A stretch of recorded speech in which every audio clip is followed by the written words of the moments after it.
Maharashtra 39 news network. सत्य बातमी, ठाम भूमिका. पाणीपुरीच्या पैशांवरून वाद, हातगाडी उलथवून 8,000चे नुकसान. कायद्याला आव्हान देणाऱ्यांवर पोलिसांचा अंकुश, विसरवाडी पोलिसांची तत्पर कारवाई.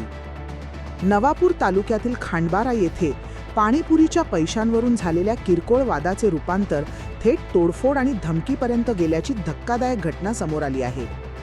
या प्रकरणी विसरवाडी पोलीस ठाण्यात गुन्ह्याची नोंद करण्यात आली असून पोलिसांनी तत्काळ कारवाईची भूमिका घेतली आहे. मिळालेल्या माहितीनुसार तक्रारदार शंकरसिंग कुशवाह, वय 45 वर्षे, राहणार लहार, जिल्हा भिंड, हल्ली मुक्काम उमरीपाडा, खांडबारा, तालुका नवापूर, यांनी आरोपी दीपक रावण वसावे, राहणार नगारे, तालुका नवापूर, याच्याकडे पाणीपुरी खाल्ल्याचे पैसे मागितले होते.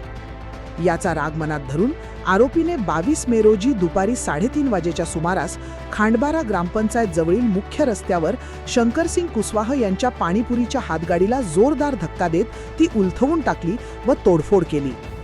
या घटनेत हातगाडी व पाणीपुरीच्या साहित्याचे अंदाजे 7 ते 8,000 रुपयांचे नुकसान झाले.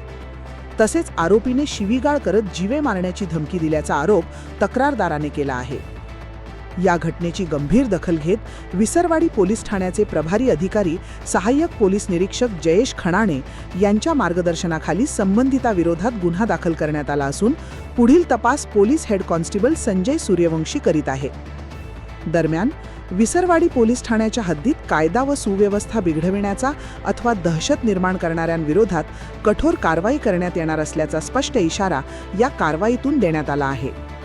कायद्याच्या चौकटीत राहून अशा प्रवृत्तींवर प्रभावी अंकुश ठेवण्यासाठी विसरवाडी पोलीस प्रशासन सदैव सतर्क व सज्ज असल्याचे या निमित्ताने पुन्हा अधोरेखित झाले आहे. महाराष्ट्र 39 न्यूज नेटवर्कसाठी सागर मेटकर, विसरवाडी.